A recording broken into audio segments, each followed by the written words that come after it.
Let's decorate a fairy core cake together. Hi everyone, অনেকদিন পর চলে আসলাম একটা ফুল চকলেট কেক ডেকোরেশন নিয়ে। অনেকদিন হয়েছে আপনাদের সাথে চকলেট কেকের বেস থেকে শুরু করে ফুল ডেকোরেশনটা দেখানো হয় না, সবসময় শুধু ডেকোরেশনের পার্টটাই ভিডিওতে যায়। তো আজকে ভাবলাম যে না, এটা হচ্ছে একটু শেয়ার করি। তো এই কেকটা যদিও আমার অনেক বেশি পছন্দ হয়েছিল, আর হাইট কেক বরাবরই আমার কাস্টমাররা সবাই অনেক পছন্দ করে, ইভেন আপনারাও দেখতে অনেক পছন্দ করেন। তো এটা কিন্তু অনেক টল একটা কেক ছিল, এটা 3 পাউন্ডের মধ্যে ছিল।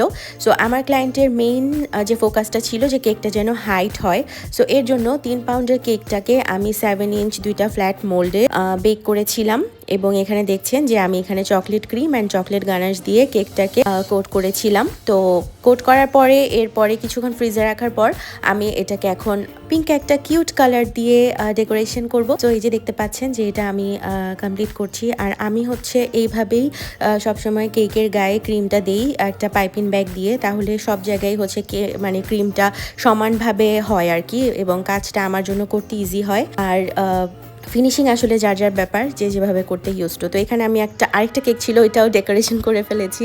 তো এরপরে এটা আমি কিছুক্ষণ ফ্রিজে সেট করতে দিয়েছিলাম। এরপরে টপারগুলো বসাবো। আমার না অনেক বেশি ঠান্ডা লেগেছে, তো sorry for my bad voice. এই টাইপের কেক করতে আমার বরাবরই অনেক ভালো লাগে, কারণ এই কেকগুলো একদম সিম্পল হয়, জাস্ট বিভিন্ন টপারগুলো দিলে বসিয়ে দিতে হয়, ঝামেলা কম থাকে, আর দেখতেও না অনেক বেশি সুন্দর হয়। তবে হ্যাঁ, এই যে বাটারফ্লাইগুলো দেখছেন, এগুলোর জন্য আমার একটু হ্যাসেল নিতে হয়, লাইক প্রিন্টারের দোকানে যেতে হয়, প্রিন্ট করাতে হয়, এই তো এরপর আবার বাসায় এসে কাটাকাটি করতে হয়।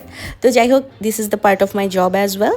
তো এই যে এই বাটারফ্লাইগুলো বসানোর পরে আমি একটু সিলভার ডাস্ট করে দিলাম, আর একদম লাস্টে ফিনিশিংয়ে আমি ছোট ছোট সুগার বলগুলো হচ্ছে স্প্রেড করে দিয়েছি সামনে এবং পেছনে, কারণ পেছনে যেহেতু কোনো কাজ নেই, তো আমি পেছনেও এই মিনি সুগার বলগুলো দিয়েছি। আর সাথে ফ্রন্টে আমি একটু বড় টাইপের গুলো দিয়েছি যাতে দেখতে সুন্দর লাগে। এই তো কেকটার ফুল ডেকোরেশন ফাইনাল হয়ে গিয়েছে। কেমন হয়েছে লুকটা অবশ্যই কমেন্ট করে জানাবেন। Thanks for watching.